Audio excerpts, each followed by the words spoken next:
Balitang Pinas. Ito na ba ang inaasahan ng taong bayan? Pinatakas na ba o nakatakas na si suspended mayor Alice Go? Trending sa social media at mainstream media ang usapin na ito tungkol sa tunay na pagkatao ni suspended mayor Alice Go o Go Waping. Ayon pa sa kanyang abogado na si Attorney Stephen David, parang malabo na sisipot na sa Senate hearing na gaganapin sa July 10 itong si suspended mayor Alice Go dahil di umano sa ibang level na stress na nararamdaman ng mayora ngayon. Ano ba yung sakit na yan? Sabi pa ng isang netizen, mahirap gamutin ng sakit na sakit-sakitan. Oh my God, grabe to. Ayon pa sa mga sagot ni Attorney David, parang hindi niya masagot diretso ang tanong kung nasa bansa pa ba si suspended mayor Alice Go o Go Waping. Iba talaga ang batas sa Pilipinas pag may naaakusa na sangkot sa mga illegal na gawain. Pag nasa hearing na, bigla ang nagkakasakit. Naalala ko ang pangyayari na to noon kay former President Gloria Arroyo at kamakailan lang sa hearing ng PDEA Leaks na si Kumar. Oh my God, grabe to. Tama ba ang nasa isip ng taong bayan na parang mawawala lang ng parang bula ang isyong ito tungkol sa Pugo at kay suspended mayor Alice Go? Kaya dahil dito, umani ng mga negatibong komento sa mga netizen ang abogado ni suspended mayor Alice Go. Kaya basa, nakatakas na yan. Hindi na masagot ni attorney kung inosente siya sa mga inaakusa sa kanya. Dapat taas no siyang haharap at linisin niya ang pangalan niya. Bakit need pa ipaglaban ng abogado? Guilty na. Alam kong karapatan at depensahan ng sarili sa husgado, pero hindi na tama ang ganyan. Walang gamot sa sakit-sakitan, attorney. Sige, pagtakpan nyo pa para sa pamilya nyo na ang mabiktima ng Pogo, attorney. Bakit ka natatakot kung wala kang ginagawa na masama? Truth will come out unless meron siya tinatago. Sa tono ng pagsagot ng abogado ni Go, may 99% chance na hindi siya sisipot sa sining. Mukhang di rin siya sigurado kung nasa bansa pa ang kliyente niya. Magkano kaya ang binayad ng Pogo sa attorney na yan? At pati national security ng bansa ay binenta na niya. Nasa ating muli linya ang abogado po ni suspended mayor Alice Go na si Attorney Stephen David. Attorney, magandang umaga po.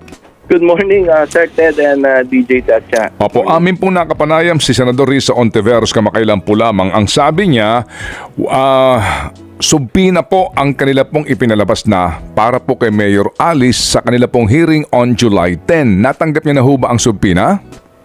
Well, actually, natanggap namin. Iyan nga pinag-uusapan namin kahapon.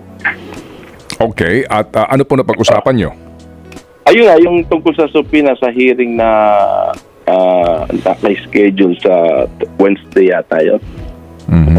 Inyo ho bang nakausap mismo ang inyong kliyente, sir? Nakausap ko siya. Opo, ito ho ba'y personal na usapan, harapan? Hindi, sa ano lang, sa cellphone. Opo, is your client in the country? I believe so, kasi may lookout order siya. Pero I cannot kasi actually kararating ko lang kahapon ng umaga from abroad. So, nung telephone lang kami nagkausap. Opo, you were saying you cannot confirm nor deny, is that it? Of course, Hindi nyo po makumpirma kung nasa bansa pa ang inyong kliyente o hindi? Hindi kasi wala pa kami physical na meeting So, pero ako, I believe na dito siya kasi cellphone naman ang nag-uusapan namin. Oh my God, grabe to. Napakainit sa social media ang tensyon sa pagitan ni Senador Lito Lapid at Attorney Toto Causing matapos nagsalita si Senador Lito Lapid tungkol sa isyu na binabato ni Toto Causing sa pagkasangkot di umano ni Leon Guerrero sa iligal na operasyon ng Pogo, bayan ng Porac, Pampanga. Ayon pa sa interview niya sa Mundo ng Politiko, pabiro nitong sinabi na kahit nakapikit tatamaan di umano si Toto Causing kahit isang bala lang. Oh my God, may kakalagyan ka talaga nito sa sinabi mo, Leon Guerrero. Kahit noong nakaraang hearing, nabanggit na nito ni Senador Lito Lapid ang tungkol sa isang vlogger na tumitira sa kanya. At hanggang ngayon, sa interview niya sa Mundo ng Politiko, hindi niya pa rin masabi-sabi ang pangalan ni Attorney Toto Causing. Kahit sa pag-describe niya sa vlogger na to, ito talaga si Attorney Toto Causing. Takot siguro pangalanan ni Leon Guerrero. Baka itong si Toto Kausing ang papalit sa pwesto niya. Pinipilit talaga ni Leon Guerrero na wala siyang kinalaman sa Pogo. Lalo na ang mga Pineda at si Mayor Jing Capil. Silang mga opisyal ng Porac ay wala daw alam sa Pogo. Oh my God, grabe to. Ano ka ba talaga, Leon? Parang iisa lang ang bitoka nyo ni Alice Guo o Go Waping. Laki din ka ata sa farm. Kaya dahil sa kontrobersyang ito, umani ng mga negatibong komento itong si Senador Lito Lapid. Kaya basa, wala kang alam sa Pogo, napakalaki at nasa teritoryo mo. Ginagawa mong tanga ang tao at nasa BIR o yung binayaran mong tax sa lupa at chairman daw yung ex mo. Wala namang magnanakaw na umaamin sa kanyang ninakaw hanggat walang matibay na ebidensya. Pero sa taong bayan, alam namin kung anong klaseng karakas ng isang politiko kapag nasa pwesto na yan. Lito Lapid sa Senado, ngayon lang nabisto na ang kabulukan. Bakit iboboto ng taong bayan? Huwag na huwag po ninyong iboboto. May death threat pa. Enabled by the host na tanga at hindi ata trained ito as journalist. Marami mas qualified. Huwag na po tayong bumoto ng mga walang silbi. Sa Senado, parati lang nakaupo. Magandang umaga po, Kuya Raymond, at pagkakataon bibigay niyo sa akin magandang tanghali sa lahat ng mga nakikinig sa inyong programa. Maraming salamat po. Abay, syempre, nung unang medyo na banggit yung pangalan mo sa issue ng Pogo Hub sa Porac, Pampanga, agad kitang hinagilap kay Flor. Nagpaset na makausap at manggaling mismo, from the horse's mouth, yung paliwanag. So, kumusta po kayo? Dahil matapos ang inyong pagdalo sa public hearing, kaugnay sa Pogo Hub sa inyong bayan sa Porac, Pampanga, Senator Lapid, sir. Yun nga po, nagpapasalamat ako sa ating senadora na si Risa Ontiveros ng Committee ng Human Women's. Binigyan tayo ng pagkakataon na pinaiimbestigahan ko itong issue po ng Porac Pogo. At yun nga po, sinasangkot tayo na sinasabi sa akin yung 10 hektarya. 10 hektarya na kinatatayuan ng Pogo. At protector daw po ako ng Pogo.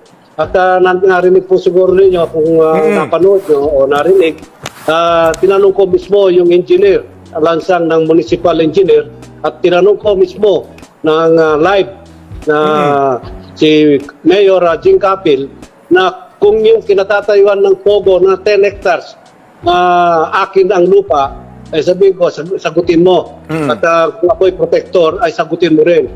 At ang tanong ko sa kanya, ako ba ang may-ari ng lupa ng Pogo na kinatatayuan ng 46 na building o 42 na building diyan sa Porac, Pampanga? Sinagot naman po, wala po daw po akong alam. Sila po nagpapatunay na wala akong alam at hindi po akin yung lupang kinatatayuan ng Pogo. Ito, Senator, totoo ba na yung binanggit ni Mayor Capil na itong lugar na ito ng Lucky South 99, parang walang barangay at talagang isolated sa bayan ng Porac at hindi masyadong dinadalaw o dinadayo ng mga tao ito? Tama po yan, tama po. Tama po yung sinabi ni Mayor na hindi po kasama doon sa 29 barangay ng Porac. At ayun nga po, linalakad para maisama. Nasa kanya jurisdiction na po yun, kung saan niya ilalagay. Kung kanino niya ibibigay. Dapat po yan, Santa Cruz. Barangay Santa Cruz na Porac, Pampanga po yan. Ito, Senator, paano ba, para sa kabatiran ng ating mga taga-subaybay, paano ba kasi nabanggit ang pangalang Lito Lapid? Saan ba nagsimula? Saan ba nanggaling, Senator? Dahil siguro po, anak ako ng Porac. Tiga Porac po ako. Yun po siguro ang niniugnay sa akin. Kahit hindi naman po sila tiga Porac, kamukha po ni Baby Pineda, ni Governor, dating Gobernador at dating Vice Governor. Sinasangkot din po dyan na protector din daw po ng Pogo. At si Presidente, ex-President Gloria Macapagal Arroyo, protector din daw po. At si Bong Pineda, at sinasabi na protector daw kami lahat ng Pogo. Kaya kahit hindi po tiga Porac, basta tiga Pampanga na national, Dawit na, basta tiga Porac, Pampanga, hindi po namin alam. Itong vloggers na ito, hindi ko alam kung saan niya kinukuha at hindi ko po kilala. So itong vlogger na ito, wala kayong personal na pagkakakilala sa bawat isa? Kumbaga parang estranghero, itong vlogger na ito. Lalaki ba ito, babae? Go. Hindi ko po alam ko lalaki pero hindi ko siya kilala, hindi pa ko nakita. Hindi ko po alam kung anong personal yung kagalit sa akin eh. Ang sabi ko nga sa kanya, di bali magalit ka sa akin, huwag ka lang maingit eh. Eh para bang gusto niya pata lumabong na senador eh. Eh ba't naman ako sa dami-dami namin senador, pati sinisingle out niya ako. Ako lang tinitira niya. Ang dami naman may mga senador naman diyan na meron din pogo probinsya nila. Hindi naman nila nabanggit. Alam mo po yun siguro, ayoko na lang banggitin. Sino yan? So, gusto ko manggaling na rin sa inyo, Senator Lito Lapid. Sa tingin nyo, merong nasa likod ng vlogger na ito para, alam mo, nasiraan lalo, nalalapit na yung halalan sa 2025. Senator Lapid. Oo nga po, ayoko pong magkaroon ng malisya na merong nasa likod ng vlogger na ito na politiko, na kapwa ko senador o local man o ano man yan. Eh, wala naman po yun eh. Sabi ko nga, ba't sinisingle out niya ako? Sa dami-daming senador. Sana wala pong malisya sana yon. Sana walang senador na sa likod dito na pinatitira nila ako. Pero wala namang parang nagpahiwatig, nagparamdam yung vlogger na parang gusto lang niya manghingi ng pang whiskey o pang brandy sa'yo. Meron akong bata na isang parang gusto niya makipag-usap at parang kailangan daw may bayad. Minsan sabi niya dapat sa Zoom na lang kami mag-usap. Sabi ko hirap naman sana. Maghirap man na magmura pero napakatarantado naman yan. Kaya gagawin ko yun. Ano ako? Tana. Correct. Parang na-imagine kita, Supremo, parang gusto mong tirahin ng isang bala at 2 mata yung tatamaan eh. Hindi na. Sa isang bala lang, kahit hindi ko yan, tatamaan yan eh. So dito na nga matatapos mga kapinas. Ano na ang masasabi mo sa balitang ito? Mag-comment ka na. Pag-usapan natin yan sa comment section. At kung bago ka pa lamang sa aming channel ay huwag mong kalimutan mag-subscribe para lagi kang updated sa i-upload naming mga balita.